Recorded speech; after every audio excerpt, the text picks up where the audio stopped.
मेहड़ वाक़े जे केस में ज़मानत रद्द थियण बाद पीपल्स पार्टी एमपीए जी गिरफ़्तारी एसएसपी दादू लाइ चैलेंज बणिजी वियो आहे।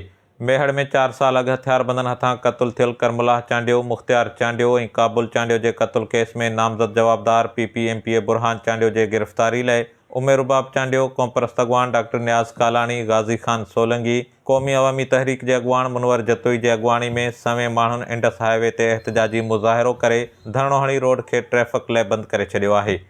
इन मौक़े ते धरणे में मौजूद उमेर रुबाब चांडियो ऐं ॿिनि अॻवाननि मीडिया सां ॻाल्हाईंदे चयो आहे त अदालत मां ज़मानत रद्द थियण बाद पुलिस पीपीएमपीए बुरहान चांडियो खे अञा ताईं गिरफ़्तार नाहे करे सघी। हुननि चयो त पीपीएमपीए खे गिरफ़्तार न करे दादू पुलिस साबित करे रही आहे त हिते ग़रीब लाइ धार ऐं अमीर लाइ अलॻि कानून आहे। अॻवाननि चयो त जेसीं ताईं क़त्ल केस में नामज़द मुख्य जवाबदार एमपीए बुरहान चांडियो खे गिरफ़्तार नथो कयो वञे, ओसीं ताईं एहतजाज ऐं धरणो जारी रहंदो। ॿिए पासे धरणे सबबि रोड जे ॿिन्ही पासनि खां गाॾियुनि जी आमदरफ़्त मुअतल थी वई, जंहिंजे करे मुसाफ़िरनि खे सिज जी तपश ऐं गर्मी सबबि सख़्त परेशानी खे मुंहुं ॾियणो पइजी रहियो आहे। यादि रहे त गुज़िरियल ॾींहुं दादू जे मॉडल क्रिमिनल ट्रायल कोर्ट जे जज नदीम बदर काज़ी जे अदालत में मेहड़ वाक़े जे केस जी ॿुधणी थी। ॿुधणी दौरान अदालत केस में नामज़द 3 जवाबदारनि मां हिकु ॼणे पीपीएमपीए नवाब ख़ान चांडियो जी 5 लख रुपयनि एवज़ ज़मानत मंज़ूर कंदे ॿिनि ॼणनि एमपीए बुरहान चांडियो ऐं अली गौहर चांडियो जी ज़मानत रद्द करे छॾी।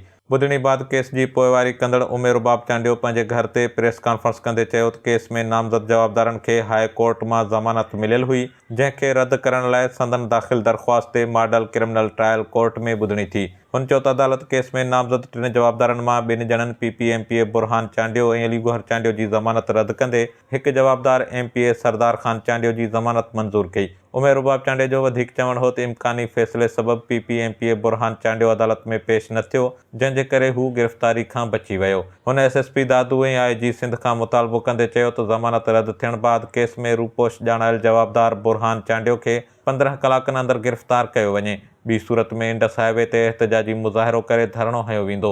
उमेर रुबाब चांडियो पारां पुलिस खे मिलियल मोहलत ख़त्म थियण बाद संदसि जे अॻवानी में सवें माण्हुनि पारां मेहड़ भरिसां इंडस हाईवे ते एहतजाजी मुज़ाहिरो करे धरणो हंयो वियो आहे।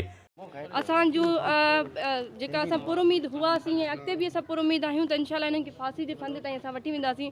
अॼु एमपीए बुरहान चांडियो जी ज़मानत रद्द थी आहे ऐं तव्हां ॾिठो त कोर्ट में हू पेश न थियो आहे। हिननि जागीरदारनि सरदारनि जो भॼण तव्हांखे ॿुधाए पियो थो, जेके ही पहिरियां खां वठी हिननि जी प्रैक्टिस रही आहे त ही मुलविस आहिनि। हालांकि हीअ कोर्ट फ़ैसिलो ॾेई चुकी आहे ऑनरेबल कोर्ट त मुलविस आहिनि ऐं अॼु एमपीए बुरहान चांडियो जी ज़मानत बि रद्द थी आहे। सो आईजी साहब खे गुज़ारिश कंदमि त हुननि खे जल्द अज़ जल्द अरेस्ट करायो वञे। सरदार जी अबेटमेंट आहे, उन जे करे हुनजी बेल फ़िलहाल कंफर्म कई वई आहे ऐं असां ऑनरेबल कोर्ट जो जेको बि फ़ैसिलो आहे उन ते असां मुतमइन आहियूं। ऐं जेका एमपीए बुरहान चांडियो जी ज़मानत रद्द थी आहे हू ऑन स्पॉट हुयो, हुन जेका पिलिया पहले बाई वरिती हुई त हुनजी ज़मानत रद्द कई वई आहे। इंशाल्लाह पुरुमीद आहियूं त अॻिते बि ऑनरेबल कोर्ट जी सुठा फ़ैसिला ॾींदी पई अचे, अॻिते बि फ़ैसिला सुठा गिरफ़्तार नथा थियनि असां कंटिन्यू रखंदासीं। पोइ असांखे जेतिरो वेहणो पियो 2 ॾींहंनि जो असां वटि टाइम आहे, असां 2 ॾींहं रोड ब्लॉक करे वेहंदासीं जिससे वो अरेस्ट नथो थिए असां न। देखिए सिंध पुलिस तो शुरू से लेकर आज तक इनकी कमदारी कर रही है और मैं कोई उम्मीद सिंध पुलिस से नहीं रख रही थी। मुझे बहुत से लोगों ने रोका टोका, मुझे बार बार कहा गया कि आपको इंसाफ नहीं मिलेगा, पर मैं एक ही जिद पे अड़ी हुई हूँ कि मैं ये साबित करके रहूँगी कि पाकिस्तान के अदलिया में इंसाफ आज भी मौजूद है। HSTV news Mehar.